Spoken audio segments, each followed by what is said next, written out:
Nah, guys, kembali lagi di channel Aprisitorus, di mana channel ini akan memberikan diri kamu suatu informasi baik dari pekerjaan, asmara, keuangan, serta kehidupan diri kamu secara general. Sebelum saya memberikan suatu informasi dari berbagai aspek yang barusan saya katakan tadi, saya juga mengingatkan kepada teman-teman, informasi yang saya berikan terhadap diri kamu bukan suatu acuan untuk kamu ambil dan untuk kamu terima. Saya hanya bisa memberikan diri kamu suatu informasi berdasarkan kartu yang saya pegang ini.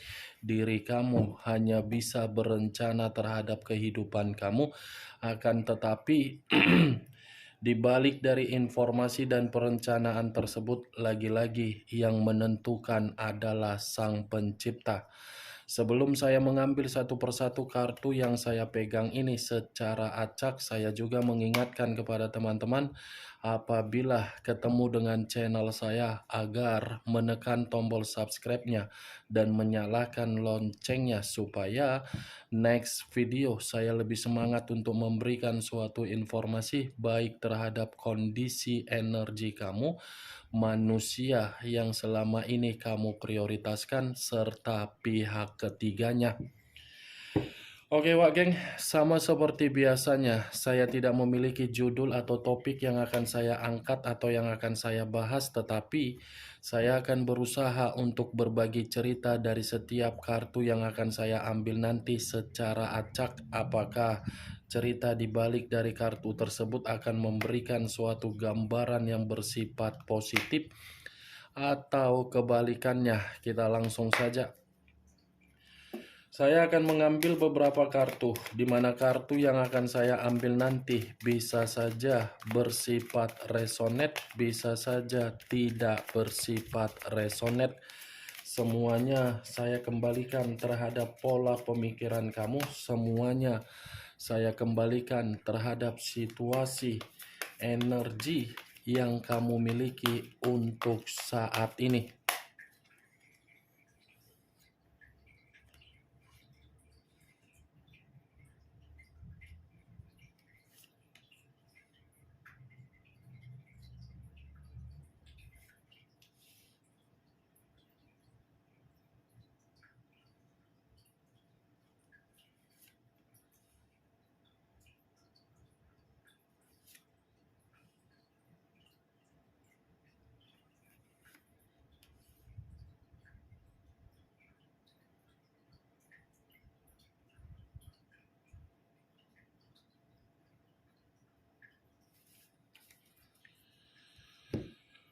Nah guys, di depan saya ini sudah ada beberapa kartu yang sudah saya ambil secara acak satu persatu dari tumpukan kartu yang saya pegang tadi. Apakah informasi atau cerita di balik dari kartu yang ada di depan saya ini akan memberikan suatu gambaran yang bersifat positif atau kebalikannya? Kita langsung terhadap kartu pertama. Muncul kartu ini. Sekali lagi saya mengatakan muncul kartu yang saya pegang ini. Di mana kemunculan kartu yang saya pegang ini seperti memberikan suatu isyarat atau berbicara terhadap kondisi satu energi yang dimana kondisi energi tersebut untuk saat ini saya melihat dan saya merasakan sepertinya ada satu bentuk tindakan, tetapi tindakan ini saya kategorikan sebagai kelelahan. Lelah dalam arti apa? Penuh dengan tekanan, yang dimana tekanan tersebut seperti berasal dari berbagai aspek. Mulai dari situasi pekerjaan, membuat pemikiran berantakan, mulai dari kondisi keuangan yang seakan-akan tidak bisa untuk diandalkan, mulai dari situasi bisnis yang dimana bisnis tersebut seakan-akan lebih banyak pengeluaran daripada pemasukan. Kalau acuannya dari perjalanan komitmen, ini yang lebih parah. Karena perjalanan komitmen itu bukan hanya memberikan suatu kondisi tekanan, tetapi tantangan. Tantangan dalam arti apa? Merasa terbebani. Seharusnya perjalanan komitmen itu dinikmati dengan situasi kehangatan, tetapi lagi-lagi perjalanan komitmen itu hanya beban yang menjatuhkan kondisi mental. Kalau kartu ini saya arahkan terhadap posisi energi yang dimiliki oleh pihak lain atau orang lain, serta mengesampingkan satu energi yang saya katakan tadi, kartu yang saya pegang ini seperti memberikan suatu gambaran yang dimana pihak lain sama sekali menganggap seseorang yang memberikan suatu ketulusan, ketulusan itu hanyalah sebatas formalitas. Tidak sebatas dengan kepekaan secara perasaan, tetapi sebatas formalitas. Kalau saya mencontohkan, ibarat boneka. Boneka yang kapan saja harus standby ketika diperlakukan dalam kondisi apapun. Apa yang barusan saya katakan tadi bisa saja mengarah terhadap posisi energi kamu, dan apa yang barusan saya katakan tadi bisa saja mengarah terhadap manusia yang selama ini kamu prioritaskan tetapi pergi meninggalkan diri kamu. Akan tetapi, sebelum saya memberikan suatu informasi terhadap kemunculan kartu yang saya pegang ini, terlebih dahulu saya akan mengarah terhadap diri kamu sebelum saya mengarah terhadap manusia tersebut. Sebelum saya mengarah terhadap manusia itu, terlebih dahulu saya akan mengarah terhadap diri kamu. Di mana ketika diri saya mengarah terhadap posisi energi kamu, baik secara pemikiran, perasaan, atau kondisi batin kamu, dari ketiga aspek yang barusan saya katakan tadi, kalau seandainya saya masih tetap menarik dari kata komitmen, sepertinya komitmen kamu ini terlalu banyak permasalahan antara eksternal kamu. Kunci permasalahan kamu di dalam hubungan eksternal kamu, yang dimana saya mengategorikan kemungkinan besar keluarga dari orang yang kamu prioritaskan terlalu ikut campur untuk urusan komitmen kamu. Yang seakan-akan ikut campur bukan memberikan suatu kejelasan, malah memperburuk komitmen kamu. Itu yang saya lihat.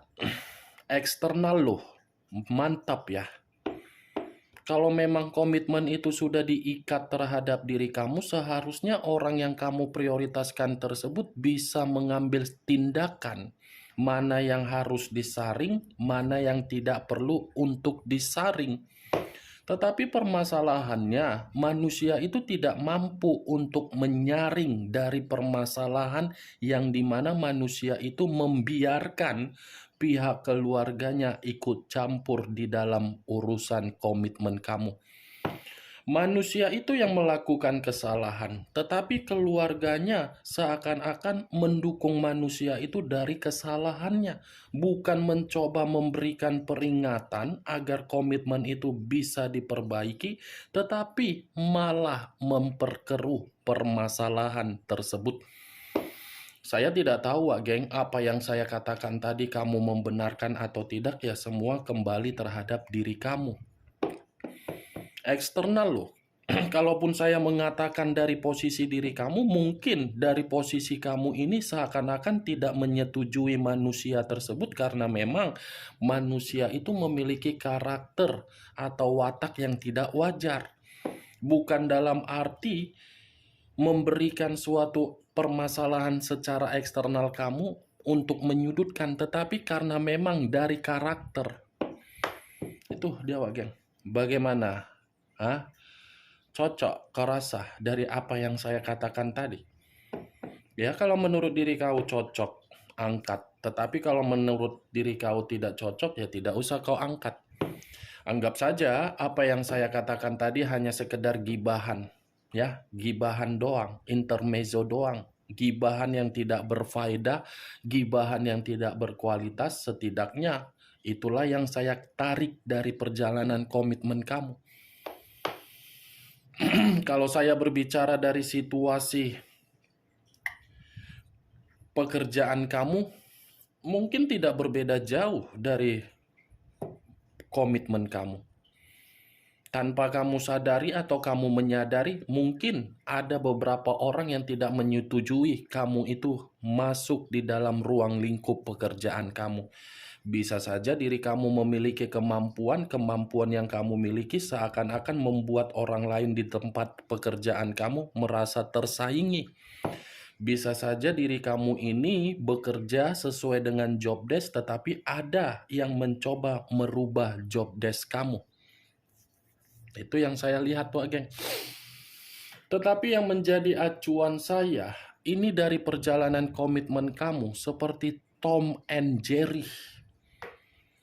Kucing-kucingan, kejar-kejaran yang seakan-akan tidak ada suatu bentuk kedamaian, tetapi adanya konflik. Tahu kan Tom and Jerry? Itulah komitmen kamu. Apa yang saya katakan tadi, itu masih berdasarkan dari perjalanan pergerakan energi kamu. Belum acuannya dari kartu yang saya pegang ini. Kalau acuannya dari kartu yang saya pegang ini, kartu ini mengatakan kamu yang kalah di dalam situasi komitmen kamu. Kamu yang mengibarkan bendera putih di dalam komitmen kamu. Kamu yang menyerahkan daerah kekuasaan kamu di dalam komitmen kamu. Ingat, saya mengatakan diri kamu yang kalah, mengibarkan bendera putih, dan menyerah. Bukan berarti kesalahan itu kamu yang melakukan lebih fatal. Kamu menyerah, kamu mengibarkan bendera putih karena memang diri kamu ini merasa komitmen kamu itu sudah membuat diri kamu tidak yakin untuk dipertahankan. Karena kalaupun dipertahankan secara jangka panjang, lagi-lagi akan ada yang mencoba untuk membuatnya runtuh. Ya, siapa lagi kalau tidak dari keluarga manusia tersebut? Saya yakin kemungkinan besar dari orang tuanya kah, kakaknya kah, adiknya kah, atau abangnya kah, atau tantenya kah, atau sepupunya yang tidak menyetujui atau menyukai diri kamu membina hubungan komitmen terhadap manusia tersebut. Itu dia, Wak, geng. Kalau saya mengarahkan kartu yang saya pegang ini terhadap posisi energi yang dimiliki oleh manusia tersebut, kartu ini seperti mengatakan manusia itu bersedih. Bersedih dalam arti apa? Sudah salah mempercayai berbagai orang yang dimana berbagai orang sudah memberikan diri dia suatu bentuk doktrin. Doktrin yang selama ini dia anggap benar untuk menyalahkan diri kamu, doktrin itu membuat diri dia disalahkan secara batin. Itulah yang saya katakan tadi.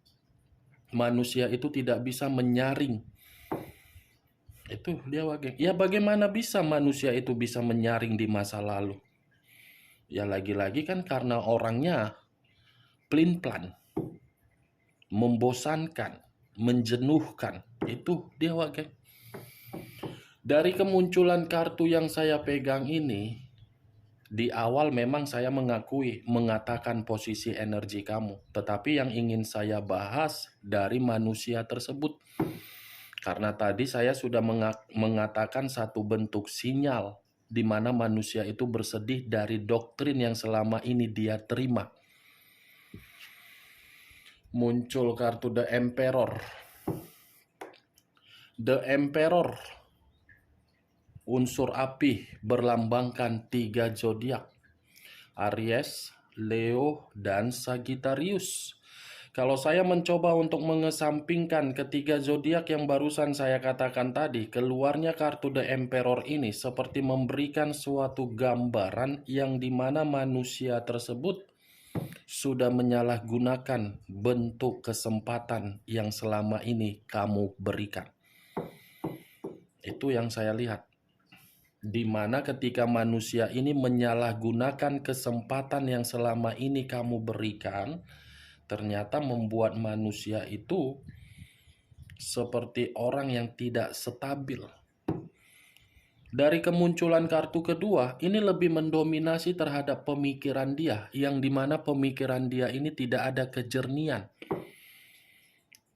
Ketidakjernian itu karena memang manusia ini kan dari kartu pertama tadi saya katakan tidak bisa menyaring. Ketika menyaring baru paham bahwasannya diri dia ini terlalu sombong. Kalaupun saya mengatakan secara karakter atau kepribadian dia ketika dia bersama dengan diri kamu di luar dari permasalahan eksternal, saya rasa manusia ini memiliki karakter yang tidak bertanggung jawab terhadap diri kamu. Saya berbicara di luar dari orang yang tidak menyetujui hubungan kamu. Secara karakter ini orang tidak bertanggung jawab. Ya, bagaimana mungkin ini manusia bisa bertanggung jawab karena memang manusia ini keras kepala, mendominasi untuk mengintimidasi tetapi menuntut agar diri kamu mempertahankan dia. Itu yang saya lihat. Cocok begitu komitmen. Ya tapi ya apa mau saya katakan, Wak Geng? Muncul kartu Three of Swords. Three of Swords terdiri dari 3 pedang. Kalau saya mencoba menarik satu pedang dari ketiga pedang yang barusan saya katakan tadi, satu pedang yang saya tarik ini seperti memberikan suatu gambaran yang dimana manusia tersebut lagi berduka dalam arti apa? Saking mempercayai berbagai orang untuk ikut campur di dalam komitmen dia ketika bersama dengan diri kamu, situasinya manusia itu yang berduka. Itu yang saya lihat. Ini Three of Swords. Bukan hanya dari berbagai orang yang memberikan diri dia doktrin untuk mengharuskan diri dia berduka, tetapi di sisi lain, orang yang dia undang di dalam kehidupan dia ketika mengabaikan diri kamu, justru orang yang dia undang itu membuat diri dia lagi sakit hati. Seperti lagi penuh dengan konflik, seperti lagi penuh dengan perdebatan yang dimana manusia itu merasa dia posisinya tidak tenang. Muncul kartu Ten of Wands, terdiri dari 10 tongkat. Kalau saya mencoba menarik satu tongkat dari ke-10 tongkat tersebut, satu tongkat yang saya tarik ini seperti memberikan suatu gambaran ini manusia karena percaya terhadap orang lain, kondisi diri dia terbebani dan terpukul. Ini akibatnya. Komitmen kalau sudah ada yang ikut campur, saya rasa komitmen itu akan selalu berantakan. Tetapi itu kemauan manusia tersebut di masa lalu. Kemauan yang selama ini dia biarkan ujung-ujungnya membuat diri dia terbebani secara mental. Nih, Wak Geng. Ya karena memang kondisi manusia itu kan dalam kondisi yang tidak tenang. Muncul kartu Seven of Wands. Wow, kartunya dari tadi tongkat semua ya. 7 tongkat, 10 tongkat, 7 cawan. Ini kartu cawan. Seven of Cups terdiri dari 7 cawan. Kalau saya mencoba menarik satu cawan dari ke-7 cawan yang saya katakan, satu cawan yang saya tarik ini seperti memberikan suatu gambaran yang dimana manusia itu masih berimajinasi terhadap diri kamu. Imajinasi yang dia lakukan karena dia paham kesalahan dia ini terlalu percaya dari seseorang yang memberikan diri dia doktrin. Sepertinya ini manusia masih memiliki keinginan untuk dekat kembali terhadap diri kamu. Masih ingin bertemu terhadap diri kamu. Ini dia. Kalau dia tidak bisa bertemu terhadap diri kamu, ya ini manusia akan selalu berduka. Berduka secara batin dan perasaan. Muncul kartu Two of Swords. Terdiri dari dua pedang, kiri dan kanan, kanan dan kiri. Kalau saya mencoba menarik satu pedang dari kedua pedang tersebut, satu pedang yang saya tarik ini seperti memberikan suatu gambaran yang dimana posisi manusia itu terlalu mempercayai orang yang memberikan diri dia doktrin, ujung-ujungnya dia sendiri yang kebingungan bagaimana caranya untuk mengatasi hal tersebut. Ini manusia kondisinya lagi buntu. Ini manusia kondisinya lagi pemikiran yang penuh dengan bercabang. Bagaimana Wak Geng? Dari apa yang saya katakan, apakah bisa masuk secara logika kamu? Ya, kalau menurut diri kamu bisa masuk secara logika kamu, ya silakan angkat. Kalau tidak, ya tidak usah kamu angkat. Anggap saja apa yang saya katakan tadi sebagai intermezzo, gibahan yang tidak berfaedah dan tidak berkualitas. Dan saya tidak memberikan diri kamu suatu bentuk sugesti agar sugesti itu bermain di dalam pemikiran kamu. Semua tergantung bagaimana diri kamu untuk merespon dan menanggapi ucapan yang saya katakan tadi. Setidaknya kamu mengetahui apa isi dari keenam kartu yang saya pegang ini. Yang positif ambil, yang negatif buang. Sekian dulu informasinya. Salam kartu tarot, salam zodiak.